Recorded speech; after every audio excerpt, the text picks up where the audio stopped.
Mesdames, Messieurs, bonjour. L'armée congolaise annonce la reddition de plusieurs éléments de l'armée rwandaise lors des affrontements ce mercredi 27 mars 2024 autour de la cité de Sake, à 27 km à l'ouest de la ville de Goma, dans l'est de la République démocratique du Congo. Sur le compte Twitter du porte-parole de l'armée, le colonel Guillaume Njike Kaiko, on peut lire: suite à la pression des forces armées de la RDC sur le front de Sake ce mercredi, le militaire rwandais et leurs alliés du 23 se rendent en masse et déposent les armes. Nous aurons donc le temps d'en parler dans l'actualité du jour, également revenir sur ces affrontements de ce mercredi.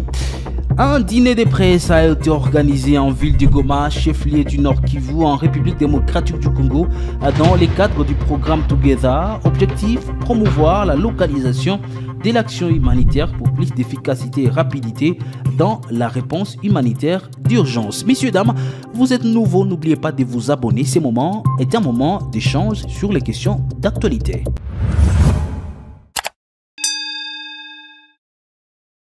Et comme je l'ai dit dans la première partie de cette vidéo, l'armée congolaise annonce la reddition de plusieurs éléments de l'armée rwandaise lors des affrontements ce mercredi 27 mars autour de la cité de Sake, à 27 km à l'ouest de la ville de Goma, dans l'est de la RDC. Suite à la pression des forces armées de la RDC sur le front de Sake, ce mercredi, le militaire rwandais et leurs alliés du 23 se rendent en masse et déposent les armes.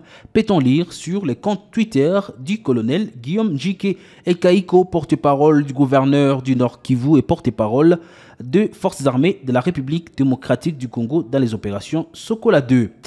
Et puis, des rits affrontements ont repris dans le matin de ce mercredi 27 mars 2024 entre les jeunes des groupes locaux d'autodéfense et les rebelles du 23 sur les lignes de front. Près de Sake, chef-lieu du groupement Kamuronza, chefferie de Baoundé. Nous sommes dans les territoires de Massissi Nord Kivu. Selon les sources proches du conseil local de la jeunesse dans ces groupements, c'est vers 4 heures du matin que des armes lourdes et légères ont été entendues dans les zones proches de Sake, notamment Lutombogo, Kanvé et Kimoka, mais aussi sur les collines se trouvant le long de la route qui mène vers Minova en passant par Kiroche. Sans pour autant donner plusieurs détails, nos sources révèlent la poursuite des hostilités jusqu'à 12 heures par les jeunes patriotes qui marquent une détermination sur les lignes de front dans cette partie de la province, bloquant la route à l'ennemi. Les 4 coins des Sake connaissent des tirs, avec comme conséquence blocage de la route Kichanga-Guma en passant par Sake, où ces combats ont débuté vers 10 heures de ce même mercredi. À cette même occasion, la route Sake-Mouchaki est bloquée suite à ces mêmes affrontements. Par ailleurs, Nyamitaba, un groupement Bachali, KMB, chefferie de Bachali, Inakalmi, est signalé dans cette zone un jour après de nuit agitée mardi 26 mars 2024. Quelques maisons de vente ouvrent petit à petit leurs portes, précisent certaines sources dans la région. Les forces armées de la République démocratique du Congo rassurent que les mesures sécuritaires sont déjà prises par les services de sécurité pour assurer la population de Beni et de Butembo soit protégée contre la menace des ADF pendant cette période de la fête de Pâques. Dans sa communication du mercredi 27 mars 2024, le capitaine Anthony Mwalushai, porte-parole des opérations Sokola 1, a révélé le plan des terroristes ADF qui menacent de piéger des bombes les endroits publics, notamment les églises et les rassemblements. Cet officier militaire appelle la population à plus de vigilance. Suivez-les ici.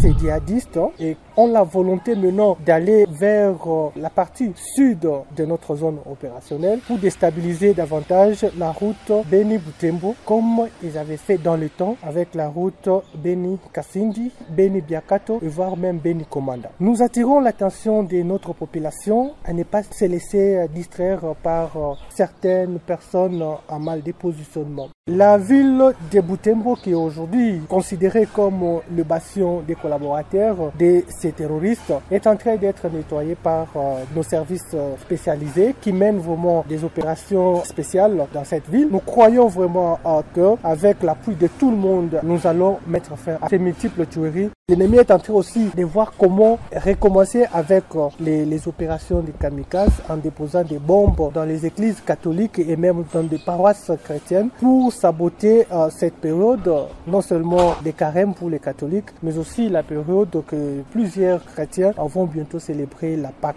Au moins 8 cas de viol ont été enregistrés en l'espace de 2 semaines à Lusoga, un village situé dans la localité de Birundoulé, dans le groupement de Kanyabayonga en chefferie de Bouito. Nous sommes dans les territoires de Rutshuru. Suivez pour plus de détails ces reportages d'un journaliste local.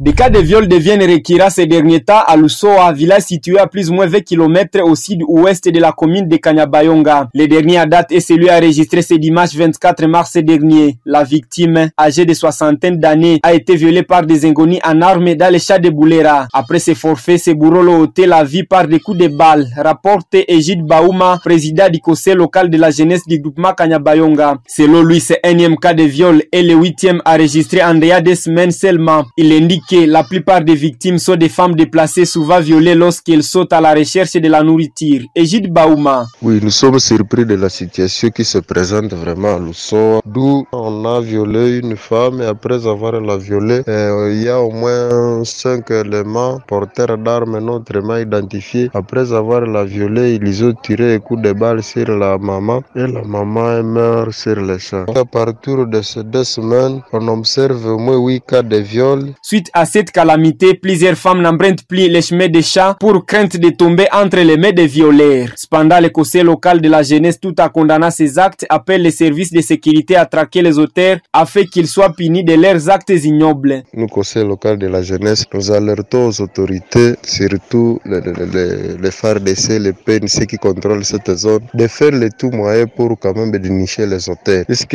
il serait un peu difficile maintenant d'aller au chat. Signalons que le village Lusoa héberge environ 5000 familles de déplacés venus de Kikuku, Nyanzale et d'autres entités de la chefferie de Bouito, fouillant la guerre du M23. Ce village est contrôlé par des militaires de FARDC et les combattants Wazalendo. Depuis le territoire de Rutshuru, Mwenge Kake pour votre radio. Restons toujours dans la partie grand nord de la province du Nord Kivu. Les chefs d'antenne du programme de démobilisation, désarmement, réinsertion communautaire et stabilisation PDDRCS du territoire de Lubero a été suspendu de ses fonctions depuis le 25 mars dernier à la suite de la diffusion de vidéos sextape dans lesquelles il serait clairement reconnu impliqué.